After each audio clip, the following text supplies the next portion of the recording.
জুবিন গাৰ্গৰ মেনেজাৰ সিদ্ধাৰ্থ শৰ্মা অৱশেষত গ্ৰেপ্তাৰ হয় সিদ্ধাৰ্থ শৰ্মা গ্ৰেপ্তাৰ এই খবৰটো আপোনালোকে গম পায় যে সিদ্ধাৰ্থ শৰ্মাই জুবিন গাৰ্গৰ সম্পত্তি কেনেকৈ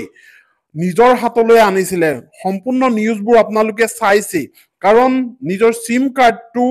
আচলতে সিদ্ধাৰ্থ শৰ্মাই নিজৰ নামত তুলিব বিচাৰিছিল জুবিন গাৰ্গৰ সিম কাৰ্ডটো যোৱা এপ্ৰিল মাহত এইবোৰ খবৰ ওলাইছে আৰু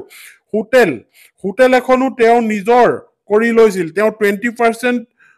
তেখেতৰ থাকিব আৰু বাকি 70% বেলেগ মালিকী স্বত্ব থাকিব এই কথাবোৰ এতিয়া ওলাইছে প্ৰতিদিন টাইমত আৰু এতিয়া তেনে সময়তে খবৰ আহিছে যে সিদ্ধাৰ্থ শৰ্মাৰ গ্ৰেপ্তাৰৰ বিষয় আৰু সিদ্ধাৰ্থ শৰ্মা পলাই আছিল ছিংগাপুৰত যেতিয়া জুবিন গাৰ্গৰ সেই ঘটনাটো হ'ল সেই ঘটনাটো হোৱাৰ পিছত অসমৰ ৰাইজ যেতিয়া ক্ষোভিত হৈ পৰিল তেতিয়া সিদ্ধাৰ্থ শৰ্মাক বিচাৰিছিল কিয়নো সিদ্ধাৰ্থ শৰ্মা আছিল মেনেজাৰ জুবিন গাৰ্গৰ আৰু যিখিনি সময়ত পানীত সাঁতুৰিছিল উইদাউট জেকেটত লাইফ জেকেটত তেতিয়া সিদ্ধাৰ্থ শৰ্মাই সকলো চাই আছিল কিয় সিদ্ধাৰ্থ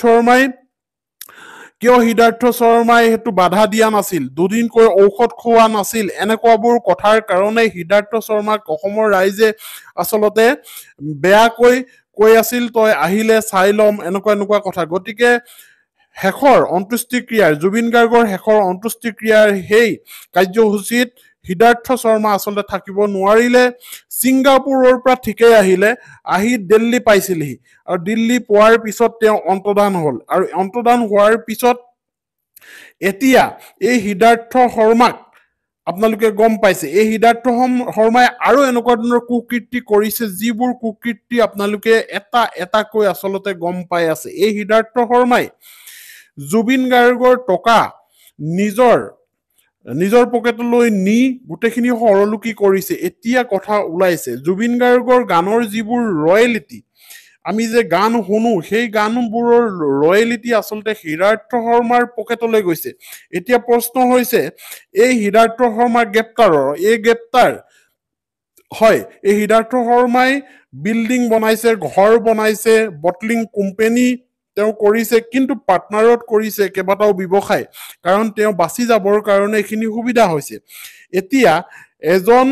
মেনেজাৰে নিজৰ পাৰিশ্ৰমিকটো লোৱাৰ উপৰিও কেনেকৈ ইমান সম্পত্তিৰ আচলতে অধিকাৰী হ'ল এইবোৰ প্ৰশ্ন এতিয়া মানুহক দহি খাইছে গতিকে